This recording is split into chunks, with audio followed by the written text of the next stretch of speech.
So welcome to the next unit on conservation laws. The nice thing about work, energy, and power is that you don't have to worry nearly as much about direction. You do a little bit, but mostly we're going to be dealing with scalars, which is really, really nice.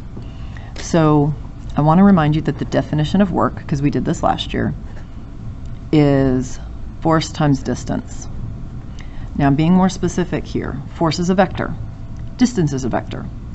There are two different ways to multiply vectors. One is called the dot product. So you can see I drew a really heavy dot here. There's no symbol above work because it's not a vector. It's a scalar. Scalar means no direction. Force has a direction. Displacement has a direction. Work does not have a direction. It's a scalar. It's how much work. So sometimes they're in the same direction, so you can just use work equals force times distance. But this dot product really means we care about the angle difference between these two. So this turns into work equals FD cosine theta. Notice the lack of vector symbols. These are now the magnitude of the force, the magnitude of the displacement, and then the cosine of the angle between the F and D vectors. So if I have an object that moves to the right because I'm pushing it to the right, those are in the same direction. The angle between them is 0 degrees. Now the cosine of 0 is 1. So this is how you get the maximum work out of a particular force. But then you could have an object that's already moving. So as it continues to move this way, you're pushing the opposite direction to make it slow down. Well, now this angle is 180 degrees. Cosine of 180 is -1. So this is not meaning a direction. You are going to get a negative work for here. And as a reminder, I'm going to write this down in a second. Now let's just write it down. Work means change in energy. So if you push in the same direction, you're adding energy to it because you have positive work done. If you push opposite the motion, like you're slowing it down, you're taking energy away, and that makes sense. It's slowing down. Where's that energy go? Well, it goes into you. We can also have situations like you're pulling on something at an angle. So you're pulling on it this way, but like this is a little red wagon, or it's a sled, or it's a skateboard, whatever it is, it stays on the floor so it actually moves this direction. So then this is the angle between.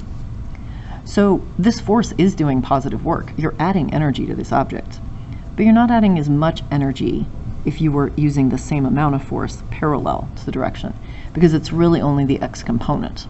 But instead of having to worry about components, we just find the angle difference.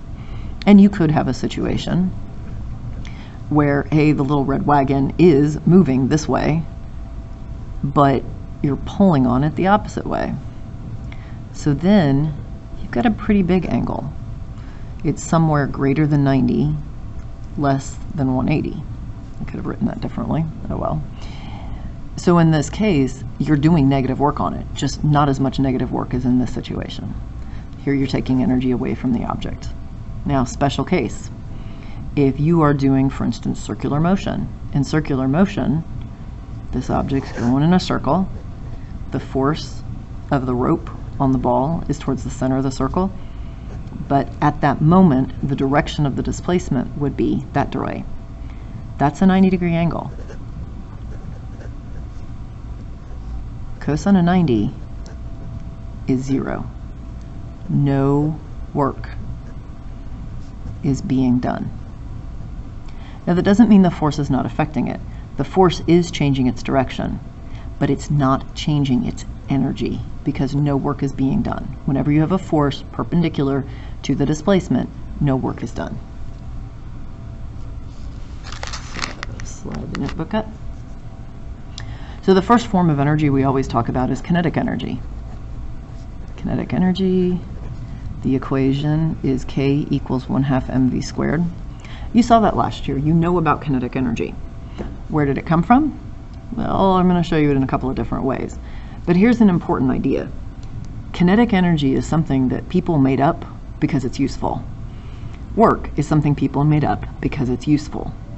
They're not necessarily hallmarks of the universe. Like everybody understands the idea of a force. A force is a push. Velocity is movement. Kinetic energy is energy of motion. So when you really come back to what is energy? Well, if you do work on something, you change its energy. Okay, well then what's energy? Well, if you have energy, you must have done work on it. See that it's a circular definition, but it's a really, really, really useful definition. And that's why we have it. We are building up to, if you vaguely remember, the law of conservation of energy. So if we go back to this work equals change in energy, this is a general statement. If you do work on an object, you can change its energy. You can change lots of different forms of energy. If we only change kinetic energy, work equals change in kinetic energy, I want to show you that this is not a new idea. So work, and let's just say that this object, you know, the force is applied the same direction as the displacement. So work is just force times distance.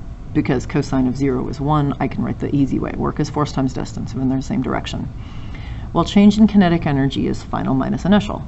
Always, always, always, always remember change is final minus initial. So this is going to be 1/2 mv squared minus 1/2 mvo squared. And we're going to do a little bit of algebra, not a lot. So first I'm going to get rid of the 1/2. So I'm going to have 2fd equals mv squared minus mv naught squared. And now I'm going to divide both sides by m. So because m is in this term and this term, it does cancel out. Over here, and we're doing some squishy math, but if this is the only force on this object, then that force is the net force. Net force divided by mass is acceleration. And then we're going to replace d, distance, with x, because that's what we usually use for displacement. And I hope some of you already see where we're going with this. Now we're going to add v naught squared to the other side. And look, it's the third acceleration equation. You already knew this. You've known this for a long time. But this is the link between kinetic energy and work done and our old kinematic equation. So we have one more idea to talk about, and that is power. Yeah, I can make it fit. Power, capital P, is work over time. This is how fast do we do work. So how much work did you do? How much time did it take to do it? That's your average power. Now there's a special case. If you are applying a force at constant velocity, we could combine these two equations. Well, work is force times distance, time. And again, we're doing the very simple case, force is in the same direction as the displacement. Well, look, d over t, distance over time, that's speed. So we get power is force times velocity. So most of the time, you're going to do power as work over time. Occasionally, you can do power is the force applied times how fast the object is moving. But this only works for constant velocity. It does not work in general. And I just remembered, now that we're almost at the end of the video, totally forgot to do units. So, work, force is in newtons. Displacement is in meters. Work is in joules. J. Power is then joules over seconds. That's a watt, and the symbol for that is a W. Be careful with these W's. The unit for power is watt. I have 3 watts of power. I have 17 watts of power. W is work in these equations. Don't mix those up. Okay, so see you on tomorrow.